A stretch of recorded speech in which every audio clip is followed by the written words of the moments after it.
Bakit binibenta ito? Kasi ganito po. Kaya po ibinebenta ito, kaya for sale, binibenta po ng nanay ko. Kasi welcome back sa ating YouTube channel mga amigo. Parang pangit to. Welcome back. Parang Bakit? Saan ka galing? At mag-welcome back. bunga nga mo talaga binili. Bilisan mo, Tito. Tirik na tirik ang araw. So, okay, maitim na. Mga 30 minutes po tayo dito. Hindi po nga. Sunog na ako niyan. Hanggang 30 minutes po tayo dito. Hanggat hindi po nasusunog si Belinda. Yung doon nga sa loob, walang araw eh. Timatagak-tak ang pawis ko. Lalo na dito ka-smile yung araw. Bayan. So ngayong araw mga amigo ay ito po ay Ano yan? gusto ko sa inyo ipakita yung bahay ni Tia Mercy. At itong bahay po na ito mga amigo ay for sale. Akala ko bibigay na sa akin. Bili ambisyosa ka. Nagawa na nga yung bahay mo. Ano ba kailangan mo? Kahit Wala, kailangan meron akong ano. Ano ka? Bakasyonan? Pag nainip ako doon, mag-aalwa ako. Hindi. Itong bahay na ito mga amigo ay for sale na po. Okay. Ito po ay hindi ko alam kung malungkot or masaya. Ano ba dapat ang ko? Kasi napaka-memorable. Ang daming memories ng bahay na ito. Pero Pwedeng masaya, pwedeng pwedeng malungkot. masaya, pwedeng malungkot. Pero yun nga po, ang sabi ko nga po sa inyo ay may explanation kung bakit namin ibinibenta ang bahay na ito. So, pasok po kayo mga amigo.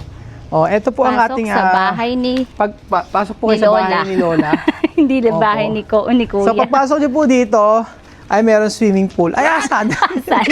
Natutuyot po. Actually, pagpasok niyo dito, may swimming pool po dito. Ayan po, mamili Sa harapan. Sa harapan may swimming pala. pool tayo, yan. Ayan, Kauulan mababaw lang po. Don't worry, kauulan lang naman. Hindi naman siya, hindi naman siya bumabaha sa lugar nito. Ito ang napakataas na lugar. So, ibinebenta na ito ni Tia Mercy sa kadahilanang mag-antay po kayo. Pasok kayo. Magantay po kayo. Mag-antay po kayo. Oo, ito po. Pasok po kayo. So, pagpasok nyo po ay may second floor dito. Yan, second floor. Pasok sa second floor. Yan. Ito po yung, ano tawag dito? Veranda? Ang tawag dito ay terasa. Terrace. Terrace. Pasok kayo. Okay. Ba't may tao? Ba't may nakabukas ang electric fan? Ewan ko. Baka may naglilinis dyan. Andyan pagpasok yung nyo po dito, caretaker. mga amigo, ay makakakita kayo ng tomba-tomba. Ayan, tomba-tomba Yan. rocking Tomba-tomba chair. na umuuga na wala naman tao. Yes po. Ito po, tomba. Ito tomba-tomba na to. Sa gabi po, mga amigo, ay kusa po siyang gumagalaw. Sa gabi naman po, ay nakakita po kayo na parang may nagkakapirito. Oo. So, Tapos na parang may naglalakad. parang may naglalakad na may kadena. At po sa gabi po ay marami pong mga gumaganon. Hindi po, kasi ano yan. Ito nga pong bahay na ito, mga amigo, ay binibenta na ni Tia Mercy. So, pagpasok niyo po dito, mga amigo, ayan, maaliwalas na maaliwalas May po. kukunin pala ako dito. So, dito sa bahay na ito, mga amigo, ay Ayan. ang tatanggalin lang naman dito is mga frame, syempre. Ayan. Kasi po, tignan nyo may mga frame. Oo, yan po yung mga, ewan ko, mga itsura, lalo-lalo na mga ito, na ubod ng pangit. Yung ubod ng pangit, di ba? Sino ba yan? Ewan ko sa tsakang yan. Parang ikaw lang pinaka-tsaka dyan. Hindi ko babayaran ng kuryente ni Billy bukas. Pagbayaran na po ng kuryente, hindi ko babayaran yung kuryente. Ay, hindi. Bahala kayo. Parang ikaw yung pinaka-cute. Nag-pogi-pogi. Sige, i-advance ko yung yung kuryente mo hanggang next month, babayaran Oh natin. my God. Oo. Pero maputi ka, pero pagdating dito, bakit ganun? Parang nakainom ka ng kape. Parang ako natipos dyan, kapangit. Ewan ko ba? Yun lang ang tatanggalin dyan. Tapos pagkayari doon sa pangalawang Halos dito sa lahat party mga na to. ampupogi nung alam mo, mukod tangi ka. So dito po ay ayan, binibenta Ito yung po yan. first room. Sa first room kasama naman na yung gamit. Ayan, kasama na yan. Mga solid na Oo, gamit. solid na gamit. Tapos sa second po, mga amigo, kasama na rin yung mga gamit dito. Parang mga antique na gamit na yan, Mga ano? antik na gamit. Sa gabi po ito, sa gabi po. Yung Mayan eh. Sa gabi po ito, meron, paggabi po, gumagayon po siya. Yan, sa gabi po. Medyo maingay lang po sa gabi, kaya sasabihin niyo po, psst. Pag gumanon kayo, psst. Hihinto. Hinto, wala na siyang ganon. Tapos eto, yung cabinet to. Sa gabi po, sa cabinet to, bumubukas po yan. Pusa yan bumubukas sa gabi. Close open. So sasabihin mo lang sa kanya, shut up. Close the window. Ganun lang. Hindi ako maniwala sila, joke lang yun. Ayan, Baka sa maluwang. halip na may bumili, ayoko na eh. Oo nga. Ayan, ito sabi second na Joke lang po yan. Tapos Yan sa po yung second pangatlo, room, yung ito po mga pangatlong amigo. Ayan. Parang mas maluwang to, no? Oh, O ito same maluwang nung kay to. mama. So, ito sa pangatlo ay syempre, maluwang naman siya. So, kasama na yung mga dapat makasama dyan.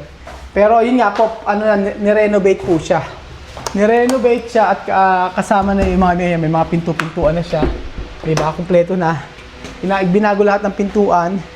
Tapos, syempre, kasama na rin itong gamit na to. Ayan. Talaga And ba? then, yeah. And then, dito po, ito, O, ito kasama rin yan? hindi to kasama kasi hindi po mga kasama antique daw yan.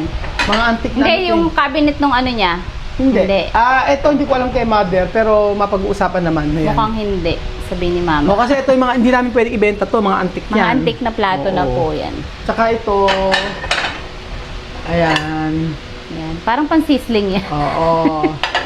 Tapos, ito, ganyan. O, yan.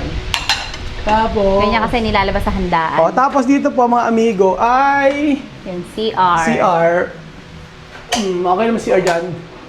Okay na ang CR, malinis ang CR namin. naman na po. Ito ay wala pa pong gumamit dito mga amigo. Piihi-ihi lang pero wala pang nag-stay kasi dito. Mula lang ni-renovate siya. Ayan, tapos sa likod dito, Nakalak. ayan, sa likod dito ay kumpleto naman. Maayos naman to. Ayan. So, yun lang naman ang sa likod. And then, ito na, bili dito. Siyempre dito, malinis na pala eh. Sa likod, medyo malaki pa to. So, kayo, yung likod na to, pwede nyo itong taniman. Tapos, pwede nyo itong lagyan ng ayusin yung kubo, ganyan. Tapos, pwede kayong mag-stay ng matagal dito. Parang magluto kayo, mag-barbecue. Lilinisin lang naman. Ayan. Ay, Maluwang. yun po ang tinatawag na Gulat. bigla na lang mayroong Gulat, gumagalaw. Hangin yon. Bakit may sinabi ba ako? Ano, natakot ka na rin sa sarili mo. Oo, bigla na lang kasi ito. Ayan. Bigla na lang itong biglang sumarado. Sumarado. Bakit sumarado? May hangin niya kasi. Tingnan natin kung may hangin. Walang hangin, sumarado. So, ano ibig sabihin? Okay, walang ibig sabihin, Ayaw ibenta. Ayaw ipabenta. Hindi, may hangin. Kasi May hangin nga. binukos ko yung pintuan. Yun. So, ayan. Etong bahay na ito ay almost 400,000 square meter. Hindi ko alam yung eksakto, pero ganun yung niya. Almost 400,000. Tapos, maaliwalas. Tapos, nirenovate siya. Mayroong fluted panel. Ayan. So, may fluted panel. And then, syempre, itong lamesa na to, pwede niyo naman itong, pwede maglagay dito ng pwede maglagay dito ng bar counter, lamesa. So, pwede niyo tanggalin niyo rin yung kung ayaw niyo. Pwede niyo magpalit kayo. Pero all in all, lahat niya naman yan ay kasama naman. Yung mga kurtina,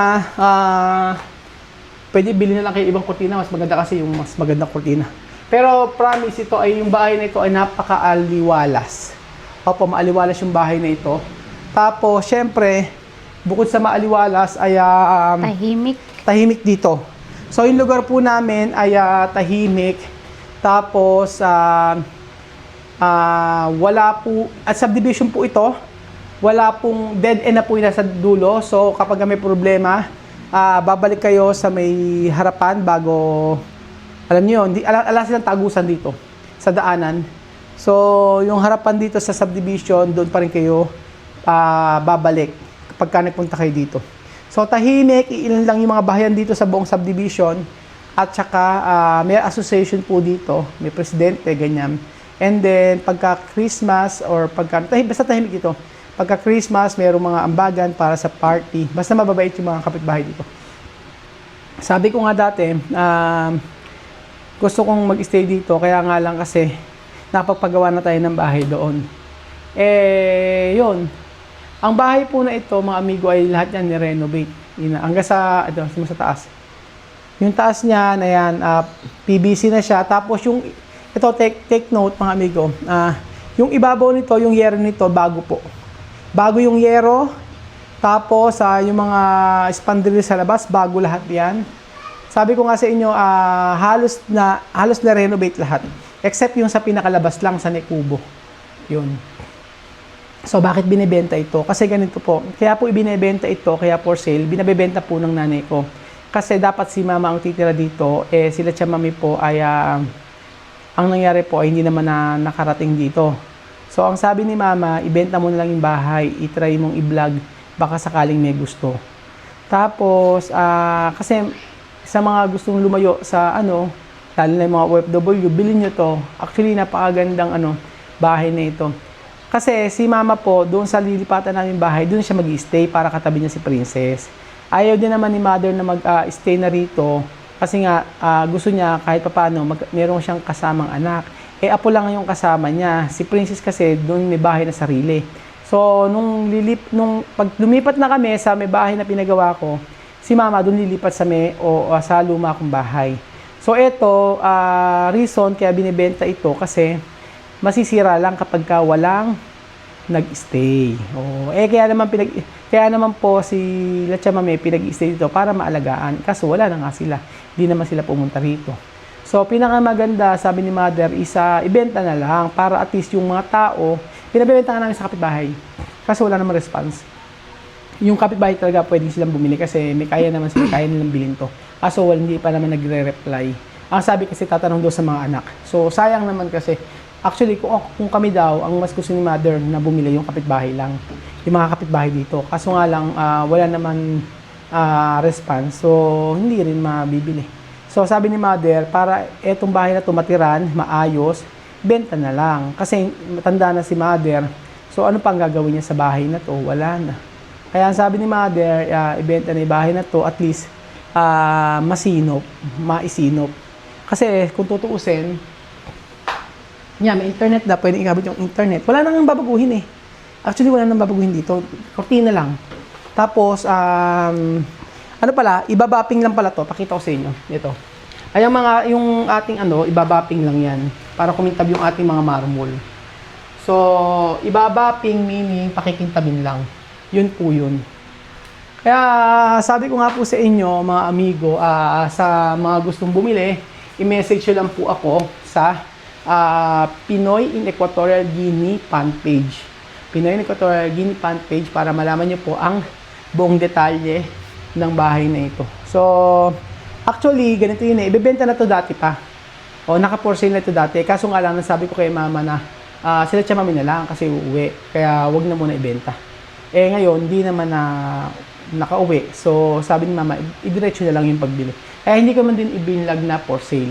So, syempre, sila siya mamitita dito. Sayang eh. Diba? So, yun po mga amigo, sa gustong bumili na ito, ay malugod ko pong sinasabi sa inyo na itong bahay na ito ay, sabi ko, maraming mga memories, pero kung kayo po ang bibili, for sure po, magiging masaya ako, lalo-lalo na kung subscriber ang bibili. At makikita nyo yung dating bahay na tiniran nila Tia Mami at bahay tiniran namin na puno-puno ng memories. So, dapat ay mag-start na mag-move on, start na mamuhay na ang bawat isa sa paraan na gusto nila. And then, syempre, para po maging maayos ang lahat,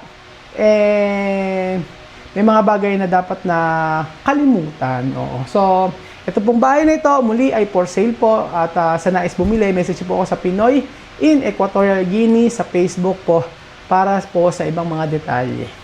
So, yan po. Kayang-kaya nyo, hindi siya mahal actually. So, ibebenta namin ito sa presyo kung magkano talaga ang lupa dito at saka yung bahay. So, walang tubo. Walang tubo. Kung magkano lang yung nagastos sa bahay, kung magkano yung assessment, kung magkano lang yung dito, yung po namin ibebenta. And I think parang kasi may mga gamit pa. So, hindi na yun naisama sa compute. Kasi gusto nga namin na maibenta na. At para at least hindi masira. Kasi pagka after 1 year, wala natira. Sira agad to. So, ayun pa mga amigo. Thank you so much po mga kababayan ko. At sa inyo ko po inaalok ito kung nais niyo po. At kung wala namang magkakagusto, ganyan po siya. Kung sino bakasyonan, kung sino ang gustong subscriber na pumunta dito at mag-stay dito sa atin, open ang resort, open dito. At kayo po ay makakapag-stay dito. So, thank you so much po mga amigo at God bless po. So, muli, message ko, Binoy Taragini, sa buong detalye sa bahay na ito. God bless po mga amigo.